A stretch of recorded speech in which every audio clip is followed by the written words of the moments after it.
अगला है scarcity close approach. कौन सा अप्रोच? है ही नहीं, है ही नहीं, है ही नहीं माल, है ही नहीं माल, तो है ही नहीं, अर्जेंसी क्रिएट कर दो। सामने वाला का माल ही नहीं है कि बस यार तो बड़ा दिक्कत हो गई, आ ही नहीं रहा भाई साहब, either you have sense of urgency today और sense of regret tomorrow. Urgency create कर दो। स्किल्ड मार्केटर जो होता है ना, जिसका स्किल जबरदस्त है, वो अर्जेंसी क्रिएट कर देगा। स्केर्सिटी, भाई साहब मिल ही नहीं रहा है, बाजार में है ही नहीं। भाई साहब क्या बताएं, भाई साहब क्या बताएं, ओहो भाई साहब क्या बताएं।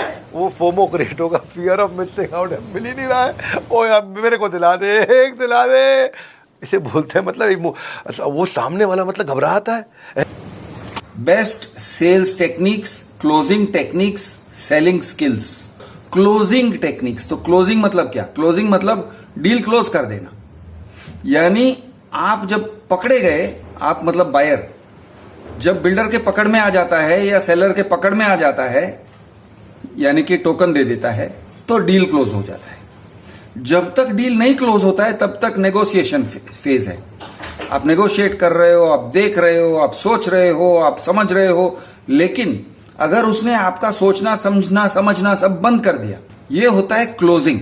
सोचने समझने का मौका आपके हाथ से निकाल दिया, आपसे टोकन स्वाइप करवा लिया, लाख रुपए का, 2 लाख रुपए का, 5 लाख रुपए का फटाफट से उन्होंने आपसे पैसे ले लिए। अब आप आगे कुछ नहीं देख सकते हो।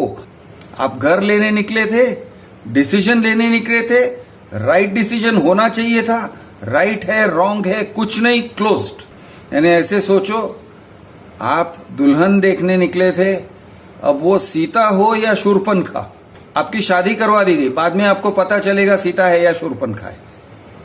तो ये होता है क्लोजिंग टेक्निक, और इसके लिए स्पेशलिस्ट क्लोजिंग मैनेजर्स रहते हैं बिल्डर के साइड से। अब आपको अगर क्लोजिंग मैनेजर के सामने बिठा दिया तो समझो कि आपका 30, 40, 50% चांस है कि आप उस टेबल से नहीं उठोगे बिना टोकन स्वाइप किए। अपने अगले 30-40 साल या 20-30 साल को फाइनेंशियली कमिट करके आप उठोगे, ऐसा एक स्टैटिस्टिकल चांस है, बहुत बड़ा खतरा है। Sales techniques by doctor Vivek Bindra. Sales की क्लोजिंग कैसे की जाए? सेल्स की क्लोजिंग करने के लिए एक बड़ा अच्छा तरीका है door on the face technique. मुंह पे दरवाजा मार दो। क्या कर दो जी? मुंह पे दरवाजा। Door on the face technique. वो ये क्या होता है जी? कस्टमर के मुंह पे दरवाजा थोड़ी मारते हैं, वो कस्टमर भगवान है, भगवान के मुंह पे दरवाजा ना टेक्निक है। सुनो बात को, जब कस्टमर को सामान लेने आए ना, सबसे पहले क्या करो, प्रोडक्ट इतना महंगा दिखा दो, इतना महंगा दिखा दो कि आपका कस्टमर एकदम मना कर दे उसको।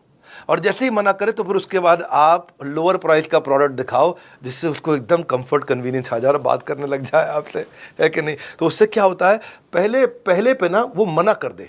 डोर ऑन द फेस मतलब एकदम कड़क हो जाए, बहुत मुश्किल हो जाए, है जी। Idea is to make a concession that other party feels obliged. वो अपने आप ऑब्लाइज फील करते हैं, है कि नहीं? ये एक छल किया जा रहा है, आपको आपके दिमाग को रिकैलिब्रेट किया जा रहा है।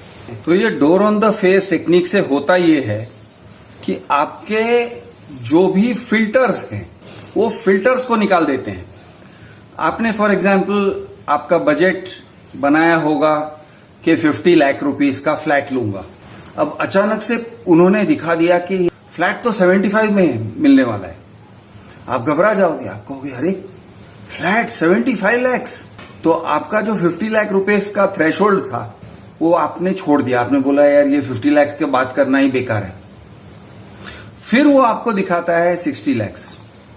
तो आपको हाँ बड़ी अच्छी बात है, आप लेने निकले थे 50 लाख की चीज, 60 लाख की चीज आपने उसने दिखा दी।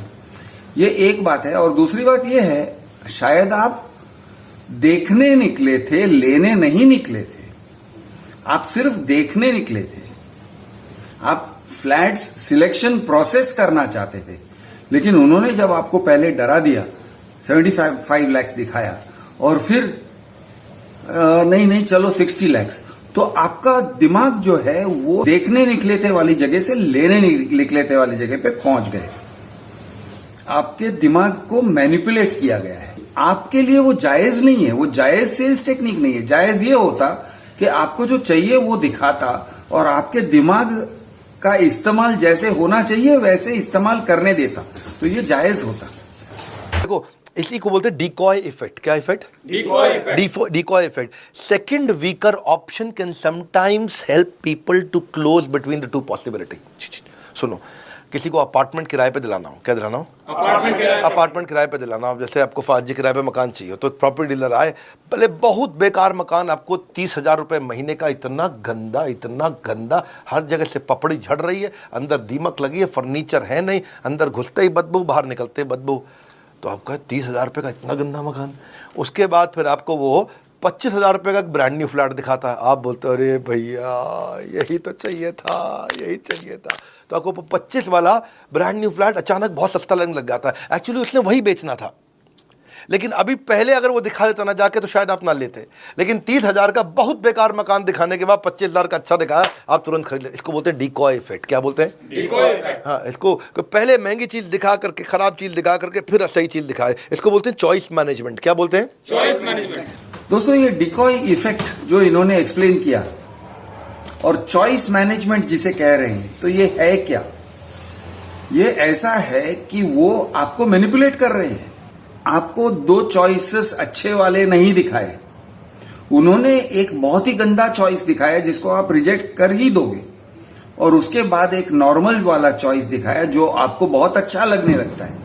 और बिल्डर ने कहा या फिर रियल एस्टेट एजेंट ने कहा कि इसको एक्चुअली एक ही चॉइस देना है, दो चॉइस दे ही नहीं रहे हैं। वो चॉइसेस देखेगा तो वो सोचेगा ना, वो दिमाग का इस्तेमाल करेगा। दिमाग का इस्तेमाल करना नहीं चाहिए, ये हमारे लिए एडवांटेजेस है। हमारे लिए मतलब रियल एस्टेट एजेंट और बिल्डर के लिए एडवांटेजेस है कि आप दिमाग का इस्तेमाल ही ना करो। उन्होंने क्या किया, आपके दिमाग के इस्तेमाल को शॉर्ट सर्किट कर दिया, उसका फ्यूज उड़ा दिया। उन्होंने दिखाया एक गंदा वाला चॉइस, आप उसे देखकर घबरा गए। फिर उन्होंने दिखाया एक ठीक ठाक वाला चॉइस, आप उसको देखते हो और कहते हो अरे वाह वाह वाह क्या बात है। वो इसलिए क्योंकि वो गंदा वाला चॉइस के बदले में दूसरा वाला चॉइस ठीक लगता है। लेकिन दोस्तों आपके पास एक और चॉइस है। आपके पास और एक चॉइस ये है कि आप उस ब्रोकर को छोड़ दो या उस ब्रोकर से कहो बॉस ये सब फालतू के फ्लैट्स मुझे मत दिखाओ, मुझे अच्छा वाला फ्लैट ही दिखाओ, मैं दो अच्छे वाले फ्लैट्स के बीच में चूज करूंगा। ये गंदा वाला फ्लैट दिखाना और फिर अच्छा वाला चॉइस दिखाना, ऐसा काम मत करो। ये आप कह सकते हो ना, और कहना चाहिए। बिल्डर को भी कह सकते हो कि बॉस ये सब मुझे मैनिपुलेट मत करो, ऐसे सब टेक्निक्स मेरे ऊपर इस्तेमाल मत करो, मुझे सही चीज ही दिखाओ, गलत चीज दिखाओ ही मत। या फिर आप चले जाओ, सिंपल, आप छोड़ दो। जो लोग आपको मैनिपुलेट करते हैं उसके साथ बात ही मत करो, चले जाओ। मैक्सिमम कभी साड़ी का जो बढ़िया एक्सपर्ट होगा ना, आप ले गए अपनी बेगम को साड़ी दिलाने, लेके जाना, आप देखना साड़ी का बहुत एक्सपर्ट पुरानी दुकान होगी, वो 3 ही साड़ी दिखाएंगे और 3 में आपको बताएंगे ये तो देखो आपके काम की है नहीं, ये दोनों बहुत चलती हैं, ये बहुत महंगी है, ये रीजनेबल है, तो आदमी वही खरीदता है उस समय। और अगर आपने वो तीनों रिजेक्ट कर दी तो अगली बार भी 3 ही दिखाएंगे। वो 3 आपने रिजेक्ट करी तो फिर अगली बार भी 3 ही दिखाएंगे। आपको जब सेल्स ऑफिस में बुलाते हैं, फोन करके कहते हैं कि हमारा प्रोजेक्ट का ग्रैंड ओपनिंग है, लॉन्च है वगैरह, तो लॉन्च से आप क्या समझते हो? लॉन्च में आप ये समझोगे कि आपके सामने बहुत चॉइसेस हैं, पूरी इन्वेंट्री खुली है आपके सामने, कई 100 फ्लैट्स हैं जिनमें से आप चॉइस ले सकते हो, कई डिफरेंट टाइप के मॉडल्स हैं, उसमें कई सारे प्राइसेस हैं, कई सारे प्राइस रेंजेस हैं, तो आप चॉइस ले सकते हो, ऐसे सोच के जाते हो। वहां जाने के बाद वो लोग क्या करते हैं, वो कहते हैं सर आज लॉन्च तो है लेकिन सब प्री लॉन्च में चला गया, लोगों ने प्री लॉन्च में खटाखट बुकिंग कर लिया, तो आज हमारे पास सिर्फ ये 3 बचे हैं। ऐसे 3 उनके हिसाब से वो लोग आपको दिखाते हैं और उनमें से एक चॉइस करने को कहते हैं। तो ये क्या हुआ, आर्टिफिशियली आपको कंट्रोल करना हुआ, आपके बिहेवियर को कंट्रोल करना हुआ और आपके दिमाग को हैकिंग करना हुआ। अब ये अगर कोई छोटी मोटी चीज है, फॉर एग्जाम्पल शूज का सेल्समैन ने अगर आपको इस तरह से कंट्रोल किया तो चलो ठीक है यार, 500, 1000, 2000 रुपए की चीज बेची तो चल जाएगा, ठीक है, मैनिपुलेशन होता है, ठीक है यार, आप कहोगे सेल्स टेक्निक है। लेकिन ये एक ऐसी चीज है कि आपका अगला भविष्य आपकी पूरी लाइफ की क्वालिटी इसके ऊपर डिपेंडेंट है, निर्भर है इस एक डिसीजन पर। और अगर बिल्डर या सेल्स ऑफिस वाले या एस्टेट एजेंट, चैनल पार्टनर आपको ऐसे मैनिपुलेट करता है कि आपके हाथ से चॉइसेस निकाल देता है, आपके हाथ में हकीकत में कई 100 चॉइसेस हैं जिसमें से आप सिलेक्ट करके आराम से देख के समझ के ले लो, लेकिन वो आपके हाथ से चॉइसेस निकाल देता है और सिर्फ 3 दिखाता है और कहता है 1 2 3 खत्म, इतना ही है। तो वो क्या कर रहा है, वो आपके अगले 20-30 साल को रिस्क में डाल रहा है, वो आपकी फाइनेंशियल फ्यूचर को रिस्क में डाल रहा है, वो अपनी फैमिली के जो हैप्पीनेस है आपकी, तो उसको रिस्क में डाल रहा है। क्योंकि आपने अगर गलत फ्लैट ले लिया तो आप दुखी रहोगे, बहुत लंबे समय तक दुखी रहोगे, डिससैटिस्फाइड रहोगे, आपकी पत्नी, आपके बच्चे सब डिससैटिस्फाइड। तो इसके लिए आपको ये टेक्निक से सावधान रहना है कि वो लोग 3 दिखाएंगे, लेकिन आपको देखना कितने हैं, तो मैं कहता हूं मिनिमम आपको 30 देखने हैं। आपके दिमाग में डाल दो वो 3 दिखाना चाहते हैं, आप 30 देखना चाहते हो, और बिना 30 देखे आप क्लोज ही नहीं करोगे। ये आपका स्ट्रेटेजी होना चाहिए। अगला है स्केर्सिटी क्लोज अप्रोच। कौन सा अप्रोच? है ही नहीं, है ही नहीं, है ही नहीं माल, माल तो अर्जेंसी क्रिएट कर दो।